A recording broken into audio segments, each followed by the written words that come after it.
দেশ নাই, আমরা কোনো দেশ নাই। কেন? আমরা যখন এই বিদেশের মাটিতে থাকি তখন তো আমাদেরকে আরবরা বলে আজমি, আমরা তো আরবের না, এই দেশের না। আর আমরা যখন দেশে যাই তখন আমরা কই বিদেশি।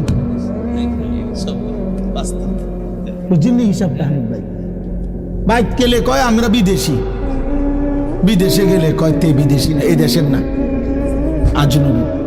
তো আমাকে দেশ কই? কামগো তো কোনো দেশ নেই। আমার খুব মায়া লাগছে তার জন্য। এরকম কত কাহিনী আছে। এই জন্য বাবা তোমরা অনুরোধ করছি, তোমরা এই সুখ কষ্ট পাইবা।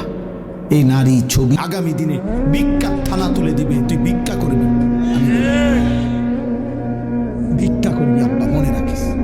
তোর বাবার বিদেশ, হ্যাঁ, তোর বাপ বিদেশ, তোর ভাই বিদেশ, তোমার ভাই বিদেশ, হ্যাঁ, মাতবুরি করো, তুমি মাতবুরি করো। তুমি মনে করছো বাবা আমার আব্বা তো বিদেশ, আমগো সংসারে আর অভাব হবে না। কত প্রবাসী একাকী চোখের পানি ফেলে, আমি নিজে দেখছি প্রবাসীর কান্না।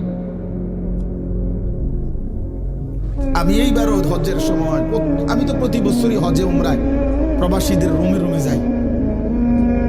কত প্রবাসীর কত কান্না। আমার বড় মোবাইল আছে আমার কাছেও, আমার কাছে সারা দেশ থেকে বিভিন্ন জায়গা থেকে বিভিন্ন জন বিভিন্ন খবর পাঠায়, যে উলাওয়ার গাড়িতে আছে। কত প্রবাসীর কত কান্না, ডুকরে ডুকরে কাঁদে। এইবারও এক প্রবাসী আমার আল্লাহর ঘরের কাছে দৌড়ে এমন চিল্লানি দিছে কাবা ঘরের সামনে।